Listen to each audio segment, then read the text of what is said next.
the debate that's been very controversial for you. And this is, you got in trouble for refusing to call trans men and women by their preferred personal pronouns. No, that's not actually true. I got in trouble because I said I would not follow the compelled speech dictates of the federal and provincial government. I actually never got in trouble for not calling anyone anything. Right. That didn't happen. You wouldn't follow the change of law, which was designed not to once outlaw it was law. discrimination. No. Well, that's what they said it was designed to do. Okay, you cited freedom of speech in that. Why should your right to freedom of speech trump a trans person's right not to be offended? Because in order to be able to think, you have to risk being offensive. I mean, look at the conversation we're having right now. You know, like you're certainly willing to risk offending me in the pursuit of truth. Why should you have the right to do that? It's been rather uncomfortable. Well, I'm very glad I put you on the spot. Well, I'm very glad that I have exercised my freedom of speech. You get my point. It's like you're doing what you should do, which is digging a bit to see what the hell's going on. So and that is what you should do. But you're exercising your freedom of speech to certainly risk offending me. And that's fine. I think more power to you as far as I'm concerned. So you haven't sat there and... I'm just trying to work that out. I mean... Ha, gotcha. You have got me. You have got me. I'm trying to work that through in my head. Yeah, it took a while. It did, yeah. It took a while. You have voluntarily come into this studio and agreed to be questioned. Mm-hmm. A trans person in your class has come to your class and said they want to be called That's never happened. And I would call them she. So you would. So you've kind of changed your tune on that. No, I said that right from the beginning. What I said at the beginning was that I was not going to cede the linguistic territory to radical leftists, regardless of whether or not it was put in law. That's what I said. And then the people who came after me said, oh, you must be transphobic and you'd mistreat a student in your class. It's like, I never mistreated a student in my class. I'm not transphobic, and that isn't what I said. Well, except you've also called trans campaigners authoritarian, haven't you? I mean, isn't that grossly... Well, only in the broader context of my claims that radical leftist ideologues are authoritarian, yes, which they are. You're saying someone who's trying to work out their gender identity, who may well have struggled with that, had quite a tough time over the years. With it, yeah. You're comparing them with, you know, Chairman Mao, who saw the deaths of millions of people. Well, even if the activists, you know, they're trans people too. They have a right to say these things. Yeah, but they don't have a right to speak for their whole community. To compare them to Chairman Mao or... You know, Augusto Pinochet. I mean, you know, this is grossly insensitive. I didn't compare them to Pinochet. Well, I did compare them to He was an authoritarian. He was a right-winger, though. I was comparing them to the left-wing totalitarians. Okay. And I do believe they are left-wing totalitarians. Under Mao, millions of people died. Right. I mean, there's no comparison between Mao and a trans activist, is there? Why not? Because trans activists aren't killing millions of people?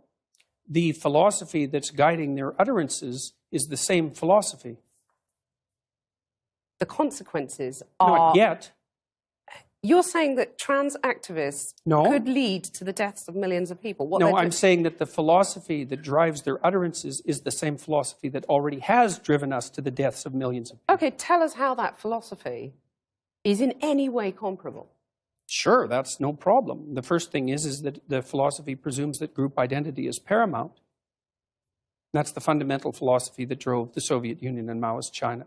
And it's the fundamental philosophy of the left-wing activists. It's identity politics. It doesn't matter who you are as an individual. It matters who you are in terms of your group identity.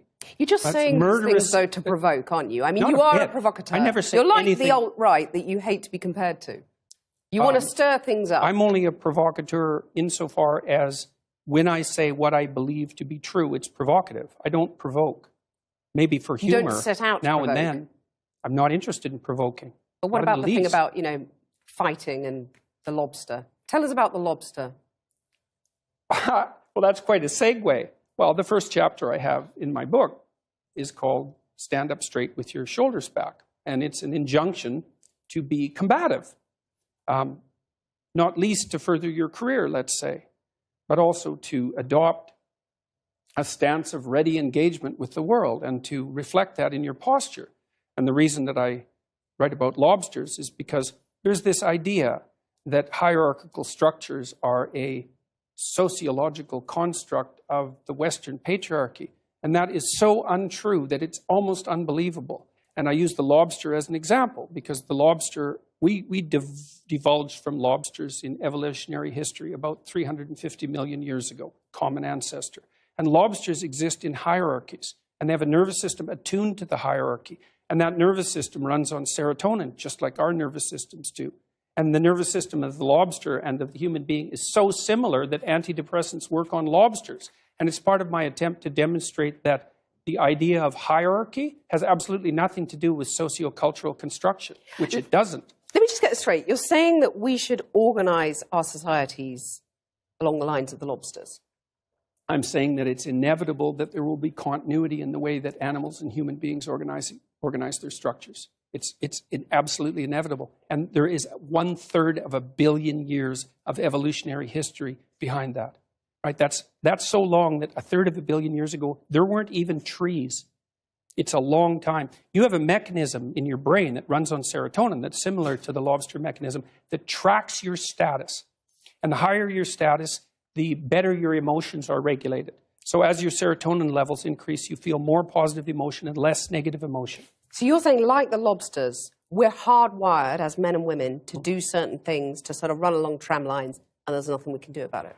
No, I'm not saying there's nothing we can do about it, because it's like in a chess game, right? There's lots of things that you can do, although you can't break the rules of the chess game and continue to play chess. And your biological nature is somewhat like that, is it sets the rules of the game, but within those rules you have a lot of leeway.